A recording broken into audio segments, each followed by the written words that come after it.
Now, integrity is a hard one to maintain. It's a hard one to sustain. And everything else falls apart if you don't have it. You know when you have it because it feels right. Everything feels grounded and solid with whatever action, and we live in our actions and in our interactions. And you know when it's not there. You know when you have that uneasy feeling in the pit of your stomach.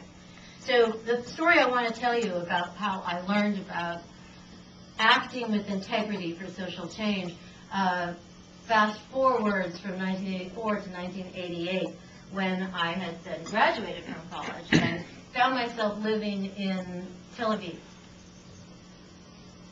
And I arrived in Tel Aviv in the summer of 1987, like weeks before the first Intifada broke out. Pure coincidence.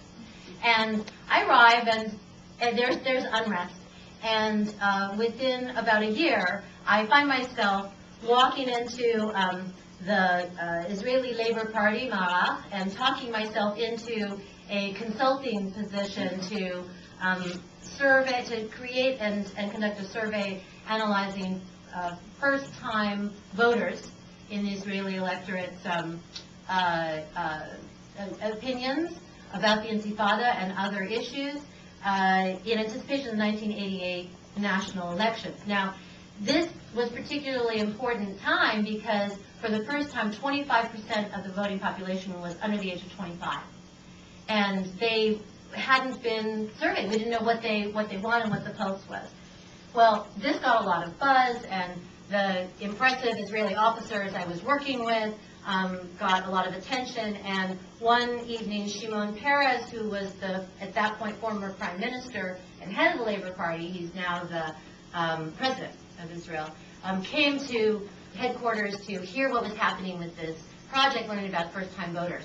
So he comes in and he shakes hands, says hello to everyone in the room, you know, these 6 big Israeli officer colleagues of mine, and little me. And my boss goes on to, with the best of intention, wanting to support this leadership for change, tells Shimon Peres, everyone loves you, everyone's behind you, things are going great, and you just, you know, keep going as you're going, and things will be wonderful. And I was a little unfiltered. I was 22 years old, and I hadn't seen that kind of dynamic play out before. And it was such a compromise and threat to the integrity of this action, of this social action, this work, to misrepresent what I was finding, that literally my jaw dropped open. And I didn't say anything, I didn't know what to do. And to his credit, Shimon Peres had the integrity to interrupt the conversation, and my boss. And he turned to me in the corner of the room and he said, you look like you have something you want to say. Did I mention they were all really big, tall Israeli officers? And it was that moment where I knew I was being called upon. And so I said, well, with all due respect, what I am hearing is that people, young people, want change, and they want it now.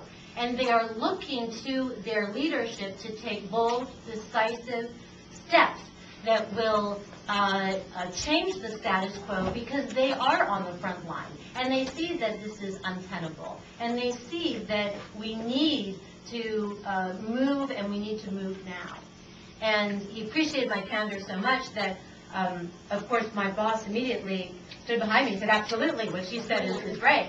And he subsequently invited me to meet with him one-on-one. And I learned that while I didn't stop the first Intifada, and I didn't even get the Labor Party reelected, or elected in that election, nor did I take steps that prevented the second Intifada.